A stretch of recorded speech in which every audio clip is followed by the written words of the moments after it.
life. I took this path,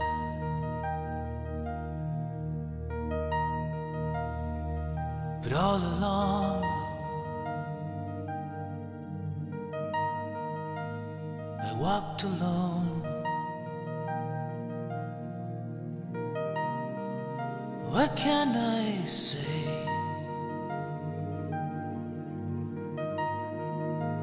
To be here now, what did I think? What did I know?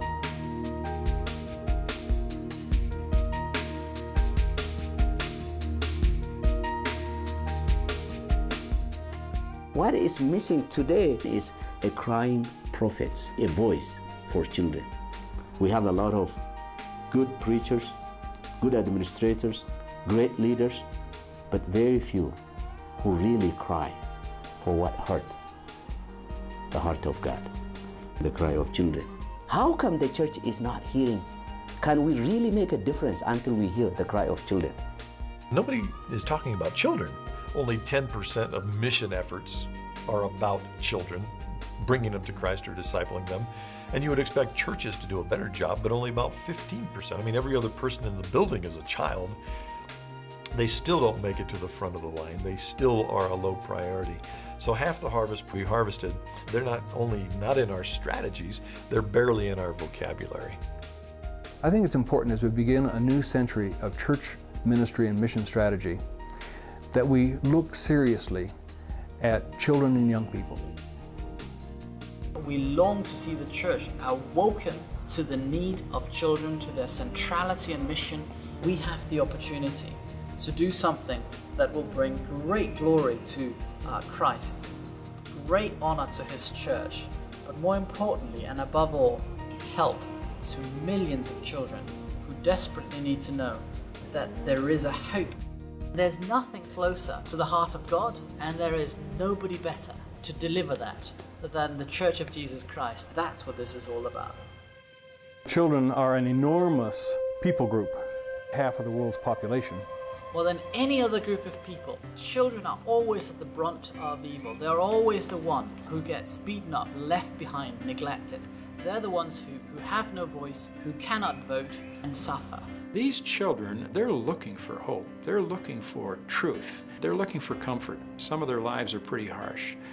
Satan has chosen to blind our eyes to the importance of them because he knows the strategic importance of ministry to children. He knows their place in God's heart. His agenda is really to break the heart of God and destroy the advancement of His kingdom. He can't do it any better than destroying the lives of children and lowering their priority or worth. Children are by far and away the most productive mission field there is. 85% of those who give their lives to Christ do it while they're children.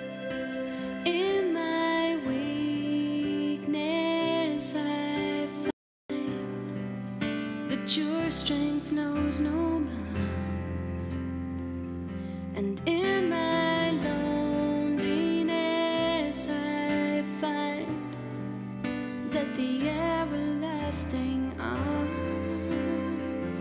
surround me.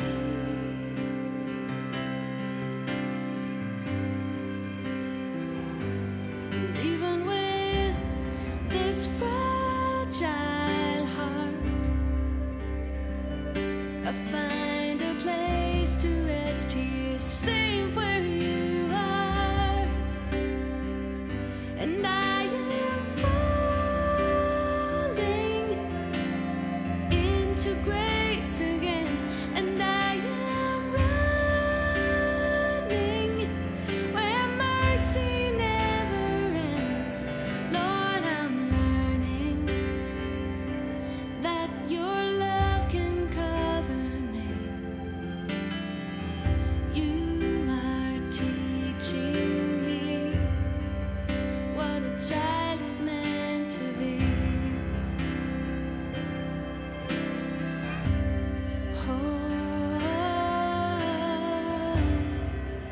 Rachel said, "Give me a child or I'll die." That is a prophetic voice for the church. If we don't have the next generation, the church is finished. It's over. Ministry to children today is going to equip them to, with the rest of their lives, minister to children in their era. Children are a resource, a force for mission, a force that understands darkness, that knows it intimately, but that therefore also understands the power of light. It's imperative that we bring the gospel to children. These children are the future leaders. Children today are being called by God to be evangelists in their homes, in their villages, all over their countries. God is able to take young people and children and transform them into an active force in achieving the objectives of a loving God. The biblical mandate for the church to take children seriously reverberates from the pages of Scripture. When the disciples were arguing about who would be greatest in the kingdom, Jesus did a very significant thing. He took a child and placed the child in the midst. And he said, unless you become like this child, you're not even going to get into the kingdom. Jesus placed a child in the midst. Unless you become like this child, you're not even going to be part of the kingdom. Jesus was serious. Churches and missions need to understand and take this seriously. Oh, kneel me down again, here at your feet. Show me how much you love humility.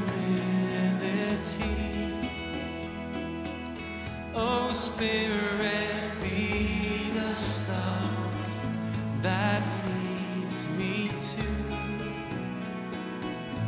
the humble heart of love I see in you. You are the God